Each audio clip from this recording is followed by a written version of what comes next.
राहुल गांधी की जगह क्या प्रियंका गांधी संभालेंगी कांग्रेस की कमान? क्या प्रियंका गांधी अगले लोकसभा चुनाव में होंगी प्रधानमंत्री पद का चेहरा? क्या प्रियंका गांधी होंगी पार्टी अध्यक्ष मल्लिकार्जुन खड़गे की जगह? ऐसे कई सवाल पिछले कुछ दिनों से सोशल मीडिया पर वायरल हो रहे थे, जिनका जवाब मिलना मुश्किल हो रहा था, क्योंकि ना तो राहुल ने इस पर कुछ कहा और ना ही प्रियंका ने। इतनी बात तो तय थी कि दोनों के बीच आपसी संबंध भी नहीं बिगड़े और पार्टी का तालमेल भी बना हुआ है। लेकिन पिछले चुनावी नतीजों को देखते हुए सवाल तो उठेंगे कि राहुल की जगह क्या प्रियंका? कांग्रेस सांसद इमरान मसूद के बयान के बाद ये मामला और तेजी से चर्चाओं का विषय में आया कि क्या सचमुच अब कांग्रेस के अंदर नेता भी ये चाहते हैं कि राहुल की जगह प्रियंका को आगे किया जाए। जब ये सारी बातें हो रही थी तो इमरान मसूद ने सफाई भी दे दी और कई कांग्रेस नेताओं ने इन मामलों पर बयान देकर यहां पर कह सकते हैं मामले को शांत किया।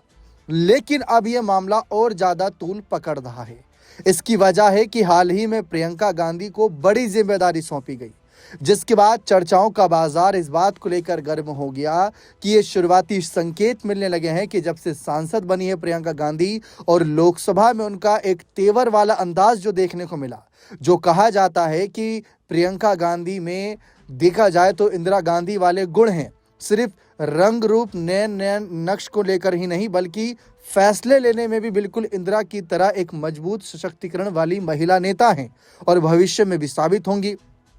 क्या मोदी को रोक पाएंगी प्रियंका? ये भी सवाल उठते हैं। फिलहाल इसी बीच बड़ी जिम्मेदारी सौंपी गई है प्रियंका गांधी को। इस मुद्दे पर भी बात करते हैं। साल 2026 की शुरुआत हो चुकी है। देश के कई राज्यों में इस साल विधानसभा चुनाव होने हैं।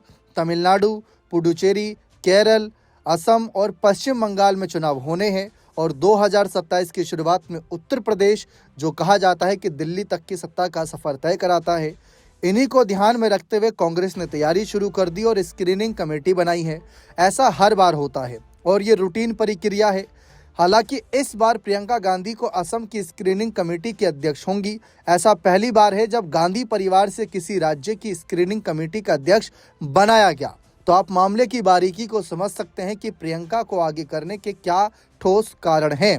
जी हाँ, आप सभी को बता दें कि इस कमेटी का काम होता है कि विधानसभा चुनाव के उम्मीदवारों का चयन करना। राज्य की हर विधानसभा से जो भी नाम आएंगे उसमें से सबसे बेहतर उम्मीदवार का चयन कर उसे 1, 2, 3 की वरीयता में डालकर कांग्रेस के केंद्रीय चुनाव समिति के सामने रखना। उम्मीदवारों के इस पैनल पर अंतिम फैसला कांग्रेस की केंद्रीय चुनाव समिति लेती है। असम की स्क्रीनिंग कमेटी में प्रियंका गांधी के साथ 2 अन्य सदस्यों के अलावा इमरान मसूद भी हैं, जो सहारनपुर से कांग्रेस के सांसद हैं।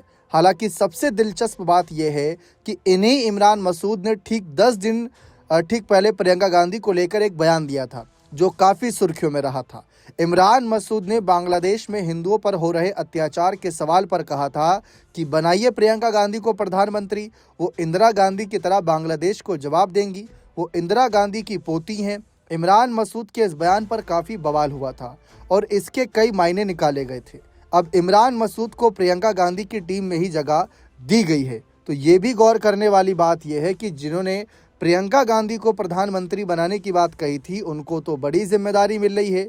यह देखकर तो कल को कांग्रेस में और भी आवाज़ें उठेंगी कि प्रियंका को प्रधानमंत्री बनाइए, हो सकता है उनको भी बड़ी जिम्मेदारी मिले।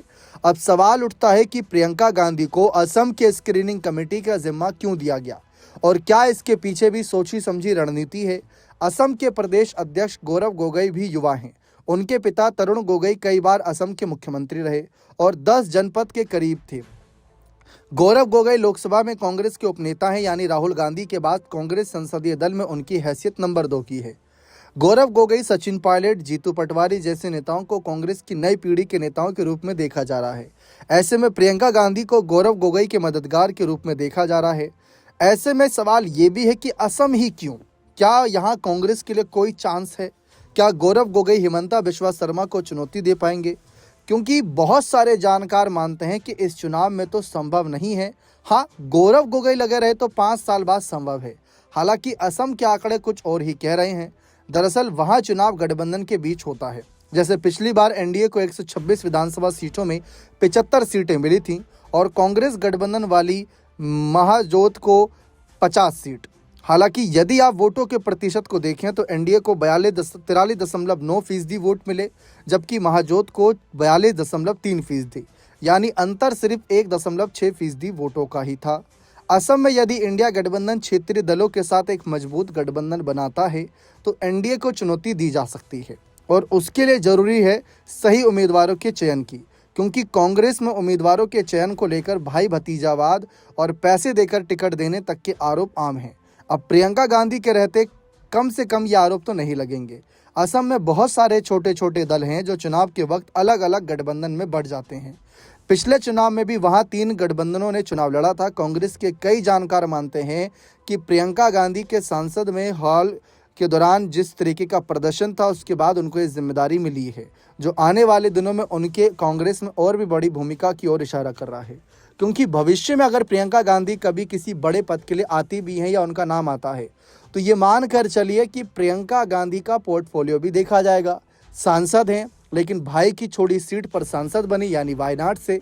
अपने बलबूते क्या हासिल किया, अपना प्रदर्शन कैसा है, इस बात पर हर कोई चिंता जाहिर करेगा। बीजेपी वाले भी सवाल उठाएंगे।